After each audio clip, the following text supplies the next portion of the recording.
Vamos lá, irmãos, continuando aqui, nosso quarto dia de aula de homilética 1 e 2, é o último bloco, nossas aulas estão sendo gravadas.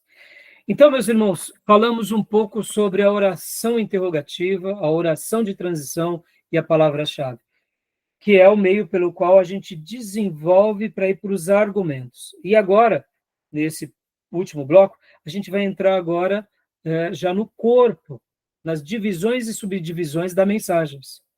Quantas divisões? Quantas subdivisões? Parece algo simples, e de fato ela não é tão complicado. Os grandes oradores vão falar que um bom sermão deve ter pelo menos 3 pontos. 5 pontos já não é muito aconselhável. Mais de 5 não é recomendado. Mas isso tudo, meus irmãos, vai depender do pregador. Por exemplo, no material que eu passei para vocês de Billy Graham, ele fala sobre as 7 cartas do Apocalipse. Foi linda aquela mensagem ou não? O que vocês acharam? O que você achou, Diego? O que você achou da mensagem? Pastor, eu achei libertador e muito atual, né? Por ser uma pregação antiga, né? Ela é Coisa que antiga, tá se não me toda falha a gente. memória, na década de 60, lá no Maracanã. Então, Agora, olha só é que muito legal, ela tem atual. 7 pontos, fora a introdução, e ela é... Agora, olha que interessante. Então, Billy Graham, o maior pregador do século passado, fugiu à oratória? Fugiu. Meus irmãos, lembra que eu disse para vocês? Tem a criatividade, a gente está aqui na homilética formal, técnica, mas isso não significa que a gente tem que ficar engessado, entendeu? Até porque Billy Graham ele estava falando sobre as 7 cartas do Apocalipse. Nada melhor do que ele fazer 7 divisões. E cada divisão com uma subdivisão, mas percebam que ele não passava mais do que 5 minutos em cada ponto. Ele era muito objetivo. Agora, imaginemos se ele ficasse, por exemplo, meia hora na primeira carta do Apocalipse, na primeira igreja, aliás. Aí ele ia ter que fracionar as outras 6 rapidamente. Concorda que ia dar um desequilíbrio? Mas supondo que esse fosse o alvo dele, nenhum problema. Irmãos, lembrem disso. Quando nós pegamos, aqui deixa eu dar um adendo sobre a teologia da homilética. Nenhum sermão, nenhuma pregação do Velho Testamento ou do Novo Testamento são iguais. Os únicos que são parecidos são quando os biógrafos de Jesus, ou seja, os apóstolos e discípulos, que vão fazer a biografia de Jesus, vão registrar o mesmo fato. Mesmo assim, eles colocam palavras diferentes. Por quê? É a percepção de cada um. E vocês vão aprender em introdução ao Novo Testamento que nós chamamos de evangelhos sinóticos, porque sinóticos significa semelhantes. Os 3 primeiros evangelhos, eles são semelhantes, porque eles abordam Jesus de uma ótica. Já o 4º evangelho, que é João, ele não é evangelho sinótico. Por quê? Porque, de fato, João aborda de uma outra forma. João vê Jesus de outra forma. É como se João visse Jesus o lado divino, o lado eterno, e olhasse por cima. Os 3 apóstolos, Mateus, Marcos e Lucas, Mateus como apóstolo, Marcos e Lucas, discípulos, mas supervisionados por apóstolos, eles olharam Jesus, eu diria, de lado, né? O perfil. Um olhou o lado direito de Jesus, outro olhou o lado esquerdo de Jesus, e outro olhou Jesus ali meio que de costas, e olhou coisas que outros não viram. Mas João não, João olhou por cima, João olhou por dentro, João olhou o divino. É claro, tudo isso Deus tem um propósito. Então, guardem isso, não há uma forma certa. Por isso que eu falei, a regra da oratória vai nos ensinar a você usar isso. Agora, deixa eu fazer uma pergunta para vocês. Sabe a parábola, os milagres ali quando Jesus cura os leprosos? Quantos leprosos eram ao todo? 10. 10. Quantos voltam para agradecer? 1. 1. Dá para a gente fazer ali uma mensagem com 10 pontos e dar o nome para aquele pelo qual agradeceu como o adorador. e a gente fazer 9 outros pontos e dar nomes para esses 9 de forma criativa, é claro, que ali é a nossa observação. A gente poderia dizer que o segundo leproso era o ingrato, o terceiro era o apressado, o quarto era... Está entendendo? Dá para a gente criar 10 pontos nessa mensagem? Dá ou não dá? Não. Uma mensagem com 10 pontos, só você calcular o tempo. Vocês concordam que, nesse caso em especial, é uma mensagem de 10 pontos? É uma mensagem de 10 pontos, mas fica criativa ou não fica? Fica. Só não vai, meus irmãos, fazer uma mensagem dos 144 mil, né, missionários do Apocalipse, tá? Com 144 mil divisões, tá bom?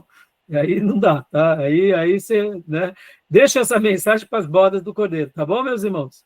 Né? Porque aí, senão o negócio fica estreito, tá?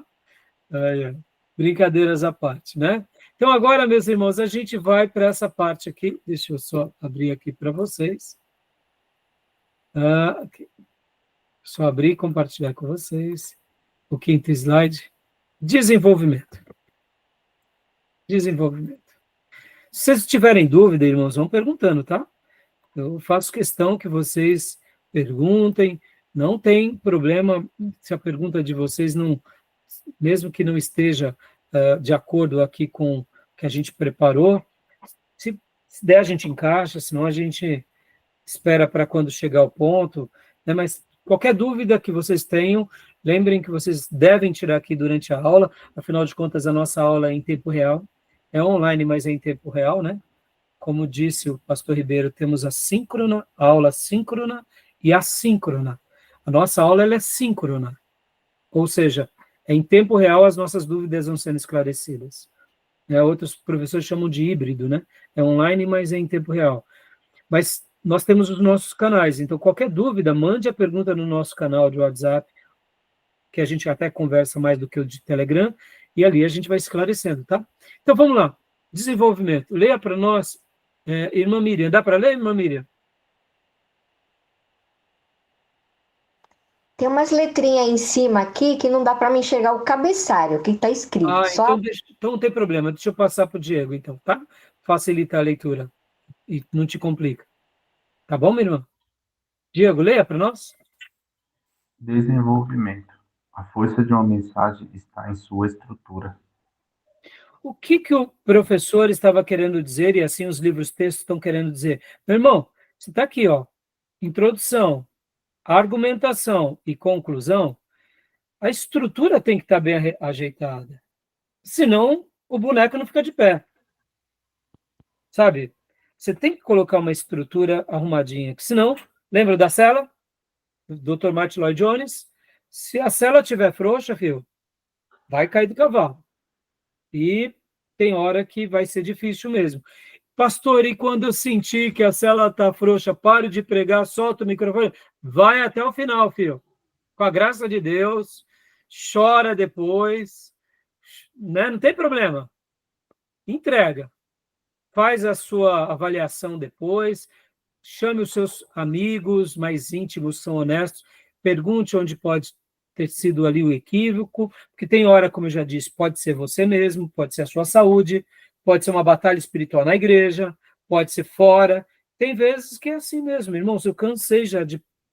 Esses dias atrás, eu preguei uma mensagem, confesso, eu fiquei tão triste, que eu entrei no carro e não quis nem perguntar para minha esposa. Tem uns meses já.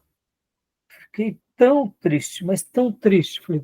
Não consegui passar 20% do que eu tinha preparado.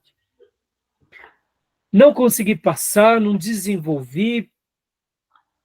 Mas quando eu cheguei em casa, estávamos fazendo a comida, minha sogra ligou e tal. E lá da Zona Norte, minha sogra... Ai, que culto foi esse? Maravilhoso, e não sei o quê. Eu entendi tudo. Até que, enfim, eu entendi tudo. Eu só faltei chorar ali na hora. Falei, ô, sogra, que presente duplo você está me dando. Estava tão triste, sogrinha. Tão triste. E ouvir isso da sogra, irmãos, então é milagre mesmo. É milagre dos bons. E aí, ela, inclusive, ela estava falando, ai, que mensagem, me dá o link, porque eu vou mandar para minhas netas lá nos Estados Unidos. Olha só. Falei, ô, sogrinha, você não imagina como você está sendo um instrumento de Deus para me consolar. Ou seja, nós, como pregadores, teremos dias ruins, irmãos. Fiz a minha lição de casa, me preparei, estava em jejum pregando, mas não desenvolvi. Tem hora que acontece. Ah, não vou pregar mais. Né? Vou pregar sim. E é assim que a gente vai. Tem hora que a gente entende o motivo e tem hora que a gente não entende. Tem hora que a gente não vai compreender. Semelhantemente a isso, aconteceu certa ocasião, bem parecido. Eu preguei num sábado numa igreja que eu fui convidado a pregar, e aí a mensagem foi tão boa, mas tão boa, eu me lembro como hoje. Aí, vim na nossa igreja, o pregador, eu não me recordo bem, eu acho que ele não pôde atender o irmão que ia pregar, eu acabei pregando, preguei a mesma... Não, era eu mesmo que ia pregar na quarta-feira, porque como eu preguei fora, no domingo pregou outro irmão, e aí eu na quarta-feira ia pregar. Eu senti vontade de pregar aquela mensagem de novo. Ou seja, eu raramente faço isso. Tudo bem, foram públicos diferentes. Mas aquela mensagem sacudiu tanto a minha vida, que no domingo posterior eu novamente quis pregar na nossa igreja, no culto principal, a mesma mensagem. É claro que você muda um pouco aqui, um pouco ali, nunca é igualzinho 100%, né, irmãos? Mas é mais ou menos... E eu lembro, irmãos, quando eu preguei no domingo, não sei por que razão, ou talvez a recepção da igreja, porque eu tinha pregado no culto de quarta, mas vocês sabem que o culto de semana vem menos pessoas. E naqueles dias nós não tínhamos internet. E mal gravávamos. Eu gravava ainda, irmãos, um aparelho que eu tenho aqui, que era, nesses dias eu já estava gravando no MD, que era que nem um fita cassete. Só que o MD é uma coisa mais evoluída. Eu ainda tenho meu MD. Então, eu não sei por que razão eu preguei, mas eu não consegui desenvolver. Eu peguei o MD da mesa de som, porque eu deixava ligado na mesa de som. Eu estava no púlpito e aí eu peguei o MD, eu ia apagar a mensagem. Tão triste que eu fiquei. Eu falei, eu não vou ver essa mensagem. Não vou. Eu falei, deixa, vai. Não vou apagar agora não. Alguém me chamou.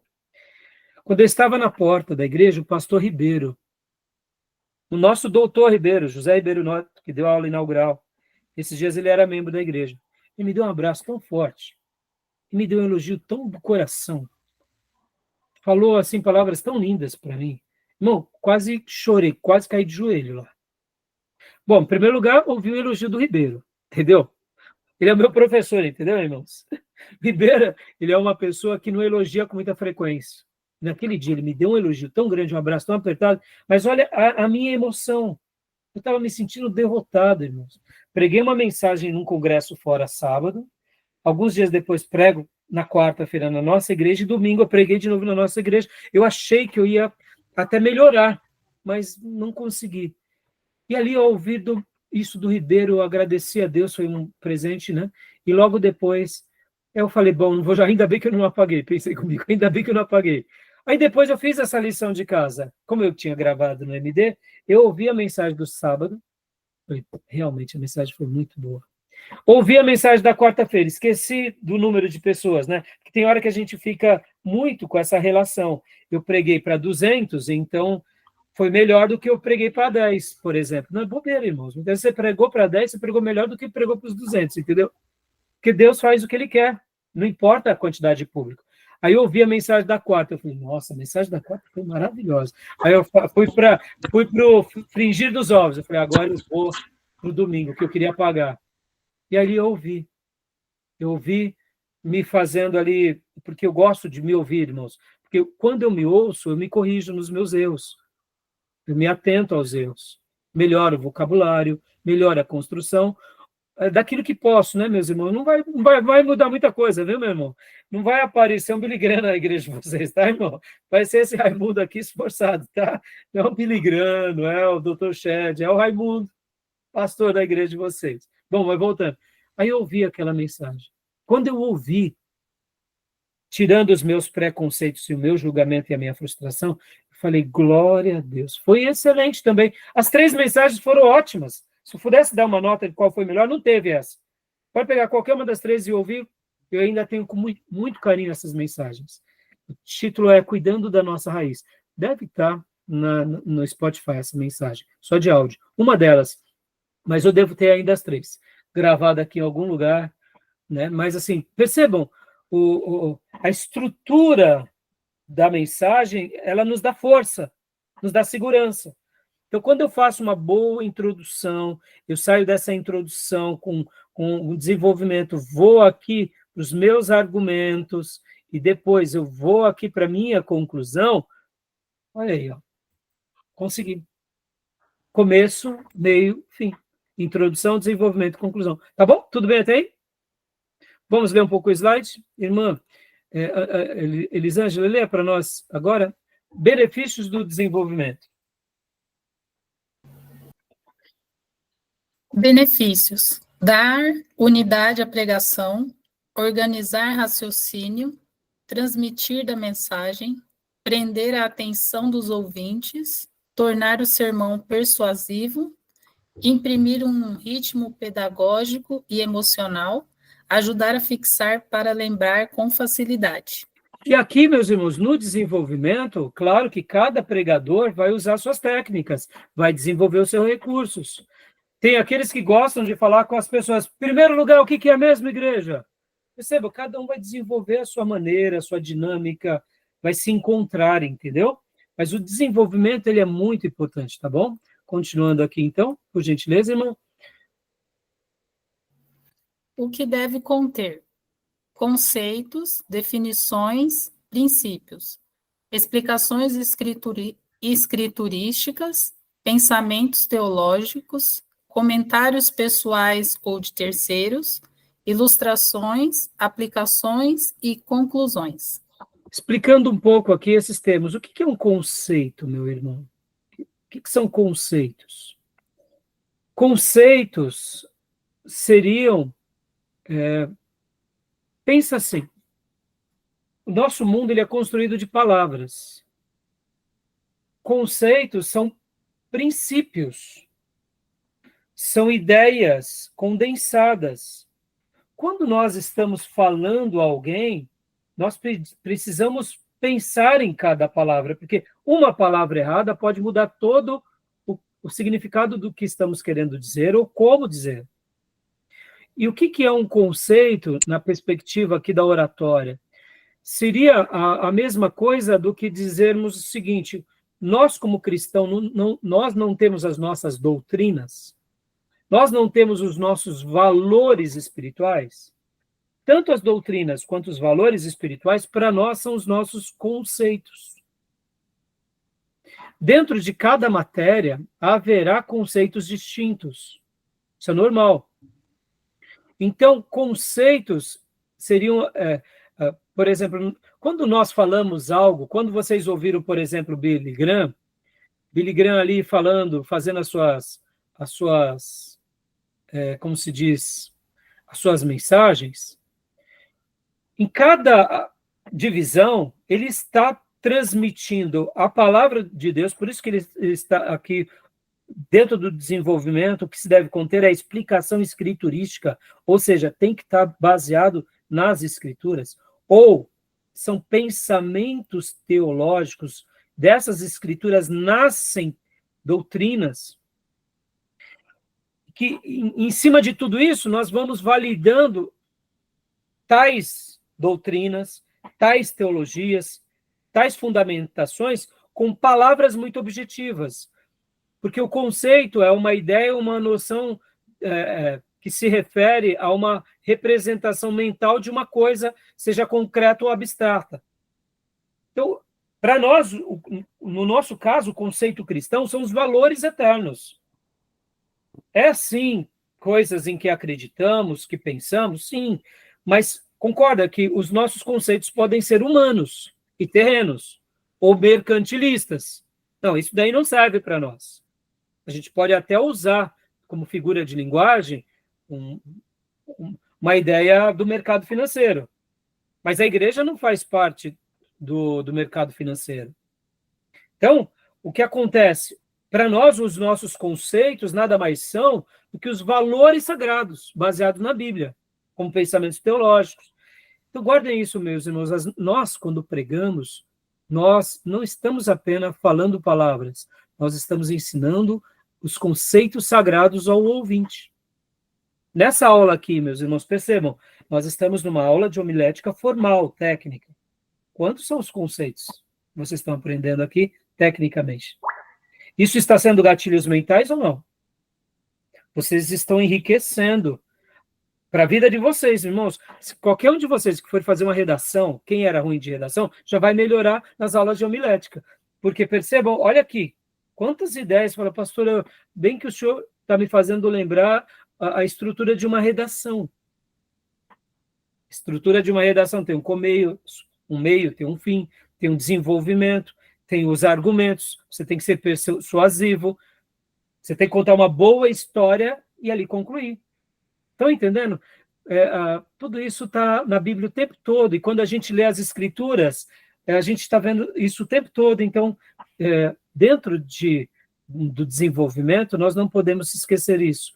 E aqui, quando ele fala comentários pessoais ou de terceiros, como ilustrações, aplicações e conclusões, é que no seu primeiro argumento, você pode pôr uma ilustração, você pode aplicar, e você pode dar ali um mini desfecho. Eu não aconselho muito a conclusão enquanto você está desenvolvendo. Se você está no primeiro argumento, vai para o segundo, eu gosto de deixar a conclusão para o final. Você até pode, mas de repente a pessoa pode se perder. Tá bom? Tudo bem até aí? Alguma pergunta? Deu para entender? Alguma dúvida? Não? Então vamos lá, continuando aqui. Agora, vamos lá, dentro do desenvolvimento. Leia para nós, irmã Elisângela, por gentileza.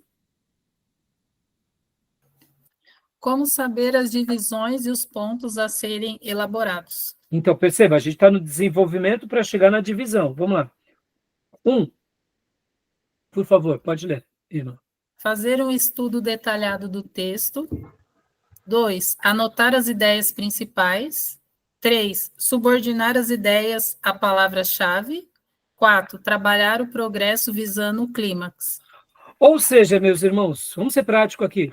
Estamos trabalhando num texto. Dentro desse texto já temos ali pelo menos 3 ideias. Dessas ideias são as nossas 3 divisões. Ficou claro? Aí você começa a escrever a sua primeira, a sua segunda, a sua terceira, aí você lembra de uma ilustração ou de algo que aconteceu com você que, puxa, aquele acontecimento, lembra aquele dia? Eu posso contar essa história como uma ilustração do primeiro argumento. Aí você vai anotando tudo isso. E depois que está tudo pronto, aí você fala assim, puxa vida, deixa eu organizar aqui melhor. Se eu colocar o que é número 3 como número 1, o 2 permanece no 2 e o número 1 vira 3. Ficou melhor. Deu um desenvolvimento. Ou seja, eu começo no meu primeiro argumento, vou elevando as minhas ideias e persuasões e chego no ponto máximo, que é o clímax, e concluo. Percebam? É assim. Pastor, está tão fácil. Vai ficar cada dia mais fácil. E com a experiência vocês vão notar, e pela graça de Deus, tem vezes, irmãos, que Deus vai dar uma mensagem prontinha em 10 minutos. Vocês vão falar assim, Senhor, obrigado.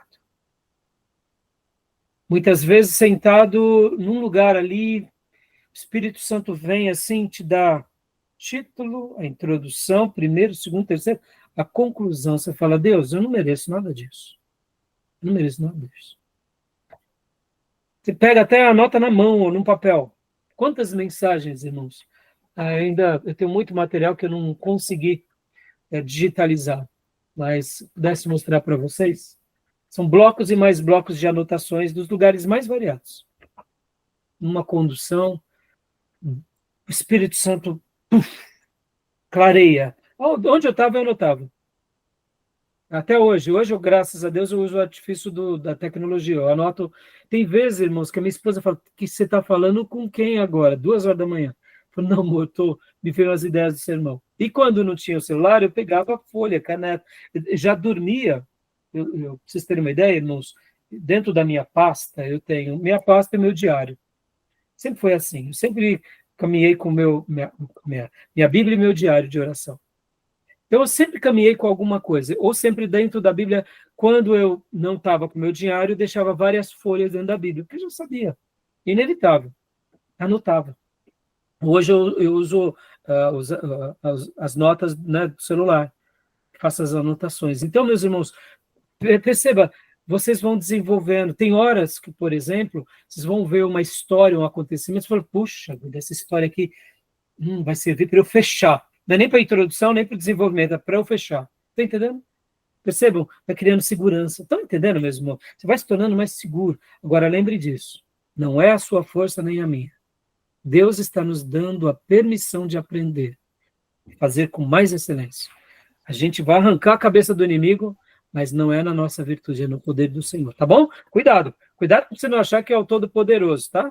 Para não acabar uma mensagem dizendo glorificado seja eu, adorado seja a mim, tá? Cuidado, isso é perigoso. Muito se perde com isso, né? Tá bom? Alguma dúvida até aí, meus irmãos? Não? Tranquilo? Então vamos lá, rapidinho aqui para a gente concluir essa parte. Progresso. Continua lendo, irmã, por favor. Progresso. Primeiro, o conceito simples deve vir antes do complexo. 2. O conceito negativo antes do positivo. 3. O conceito falso antes do verdadeiro. 4. O conceito abstrato antes do concreto. Dando aqui algumas ideias, meus irmãos, mais ou menos o que é isso? Eu tenho uma boa e uma má notícia. Fala a má notícia primeiro, depois você fala a boa, para fechar.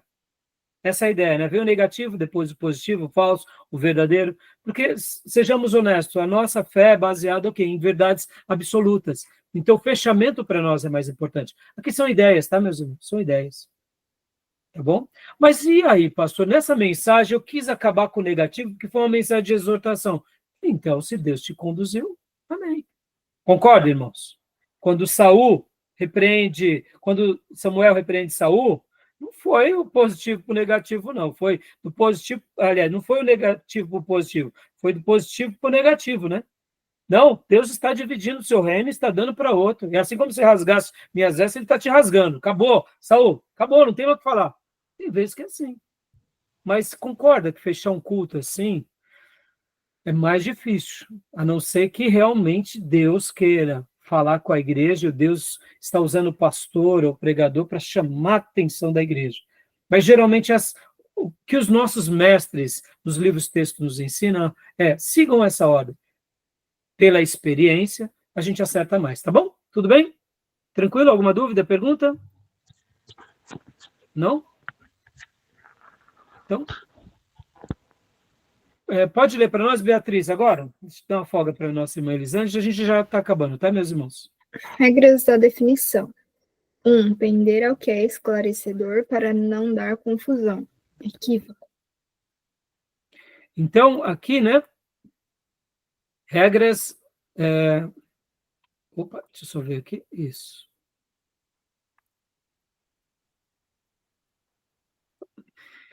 Regras de definição. Pender ao que é esclarecedor para não dar confusão e equívoco. Lembra, Marcão, aquilo lá que você tinha perguntado um dia? Textos espúrios? Seria isso daqui, Marcão? Sim, pastor. Né? Na leitura do livro vai ficando claro, né? Não é que a gente não vai pregar o Apocalipse. Não, não é isso, não. Mas se formos entrar no Apocalipse, vamos com calma. Lembremos que nem todo mundo que está sentado lá é um seminarista. Deixa eu ensinar uma coisa aqui para vocês, que aqui já entra em teologia prática. E em que velocidade caminha a igreja, irmãos? A igreja caminha na velocidade das crianças e dos velhinhos, tá? Ah, pastor, o senhor me jogou um balde de água. Eu estou achando aqui que eu vou ser um jet ski. Não, meus irmãos, a igreja é um transatlântico, tá bom? Eu não posso esquecer das ovelhinhas mais novas, são as crianças, senão mato elas, e as mães delas, e nem as anciãs, porque eu tenho que ser grato, porque graças a Deus, por causa dessas anciãs, a gente está vivo. Elas regam a gente de oração e somos frutos delas, e precisamos cuidar muito bem delas até a última hora.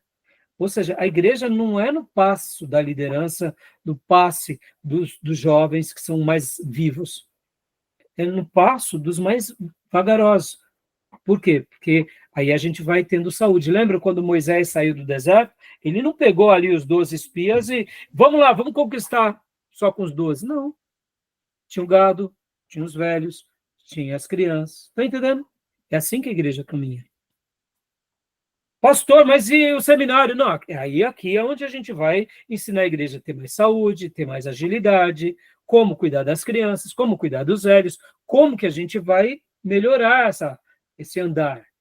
Mas, como eu disse, um líder, meu irmão, um seminarista, ele é mais um jet ski, ele dá meia volta. Você está numa reta aqui, ó, você precisa mudar 90 graus ou 360, você faz rapidinho. Um jet ski é assim. E um transatlântico? Vai fazer uma mudança, começa agora, é 20 quilômetros até ele dar meia volta, entendeu? Transatlântico, meu irmão. A gente está falando do reino de Deus, está entendendo? Então, só usando uma linguagem mais prática aqui, tá? 2, regra de definição, né? A gente está dentro... Vamos lá. Pode ler para nós, Beatriz. Deve ser curta para ser memorizada e prestar auxílio. O que seriam, né, esse desenvolvimento? Seriam as divisões, meus irmãos, né?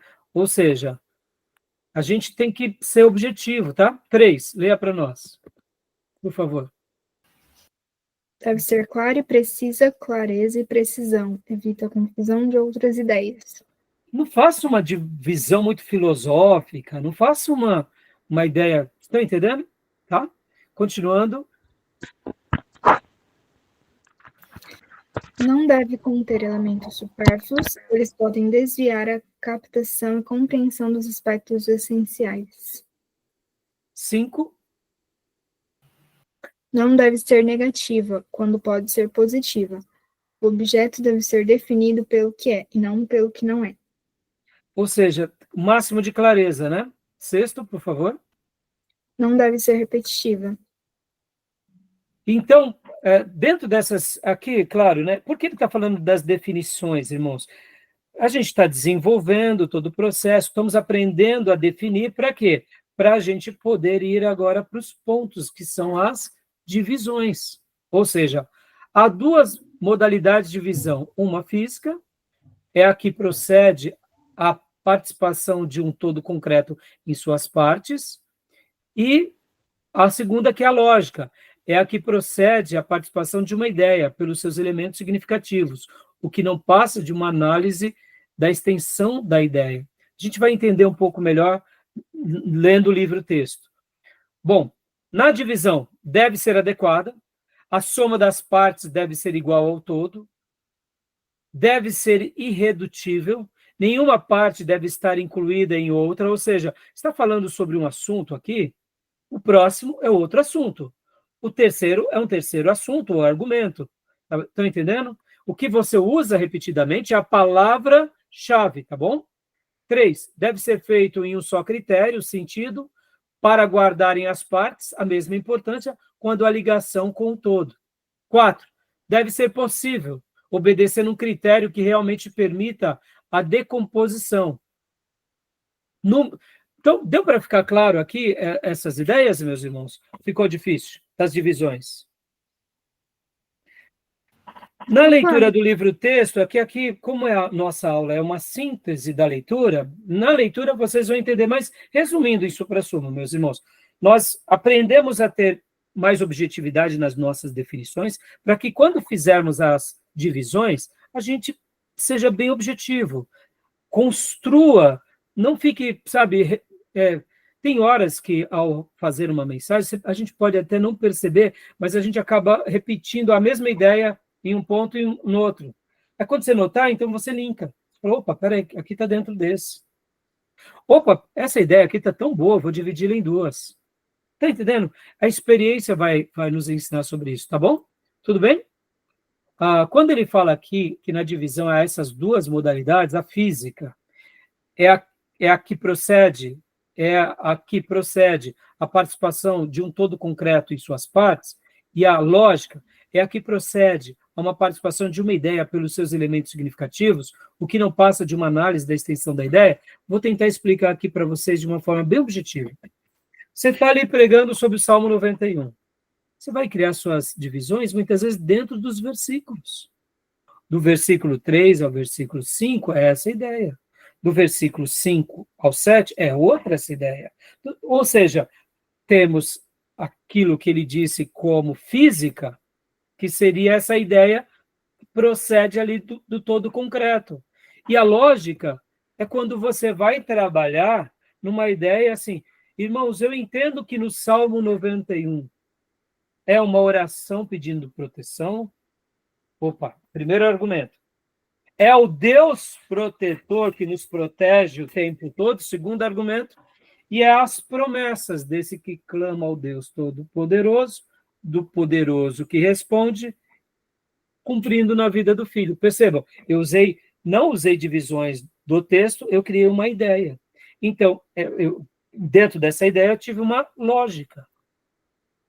Então, como você vai dividir, isso Deus vai conduzi-los, e na prática vocês vão encontrar uma melhor solução, tá bom? Tudo bem até aí? Só para a gente concluir agora, deixa eu só ver então aqui, tal. Aqui, ó.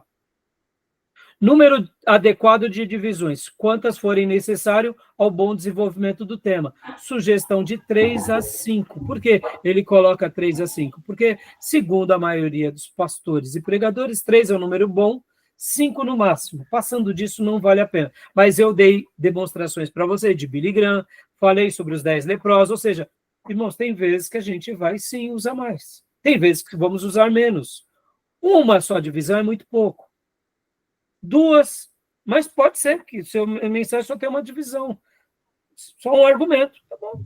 Nenhum problema, irmãos. Por outro lado, eu sugiro que pelo menos 2, sabe? Para ter um desenvolvimento. Tá bom? Beleza? Alguma pergunta até aí? Tranquilo? Subdivisões. Estão subordinadas às divisões. É um movimento progressivo. Cuidado para que em cada divisão você não coloque 1, aí coloque A, B, C, D, E, F, G, H, I, J. Ou seja, né? É aquilo que eu disse para vocês. Se você notar que dentro de uma divisão você já está com 10 subdivisões, faça dessa primeira divisão uma mensagem. Prega numa quarta ela, pede para o pastor para pregar na outra quarta, ou seja, vai com calma. Se Deus está acrescentando em vocês, porque você percebe que muitas vezes a gente faz muitas subdivisões, né? Pode ver que Billy Graham fala assim, em primeiro lugar, em segundo lugar, em primeiro lugar, em segundo lugar, em primeiro lugar, em segundo lugar. É assim, na mensagem dele, você fala, tá bom, qual que é o ponto aqui? Não é isso? Você vê que ele foi fazendo com tanta espontaneidade que ele não se preocupou com essa questão da retórica e da ordem, né? Mas quando a gente vai montar, a gente se enxerga onde ele estava, né? Mas isso é um trabalho de seminarista, né? Então, não que esteja errado, tá, meus irmãos? Continuando aqui. Subdivisões. Deve-se trabalhar a unidade, a ordem, a simetria e progresso. Bom, deixa eu... aqui. Essa questão da unidade, da ordem, da simetria e do progresso, eu vou parar por aqui, que a nossa aula já passamos muito do tempo. Eu queria fechar agora aqui. Eu vou continuar a partir daqui, tá bom? Semana que vem. A gente só vai dar uma pincelada. Então, mas deu para entender até agora? Essa questão da unidade, ordem, simetria e progresso é bem importante, então eu queria concluir e fechar, eu não quero tomar muito tempo dos irmãos, senão vai ficar muito longa a nossa aula. Mas deu para entender, meus irmãos? Hoje a gente trabalhou na introdução, o desenvolvimento e chegamos nas divisões. Não deu para ir para a conclusão, tá bom? Mas aí a gente conclui a divisão na semana que vem, e por último a gente vai para a conclusão. Ah, pastor, é só a conclusão, mas só a conclusão tem bastante coisa para a gente tratar. Tá bom, meus irmãos? Fechado? Alguma pergunta, alguma dúvida? Estão gostando da matéria? Sim. Do livro-texto? Uhum. Muito bom, né? Muito bom, muito bom. O livro-texto é maravilhoso. É um clássico, como eu falei para vocês. Tem muitos outros, tá, meus irmãos? Qualquer dúvida, me procurem, tá bom? E querendo Deus, nos vemos na quinta, tá, meus irmãos? Minhas irmãs. Até amanhã, as minhas ovelhinhas, no nosso culto. E querendo Deus, nos vemos na quinta-feira, tá bom? Tá bom. Deus abençoe. Boa noite, Amém. meus irmãos. Graças paz, bom descanso. Boa noite, graça e paz. Boa noite a todos. Deus abençoe.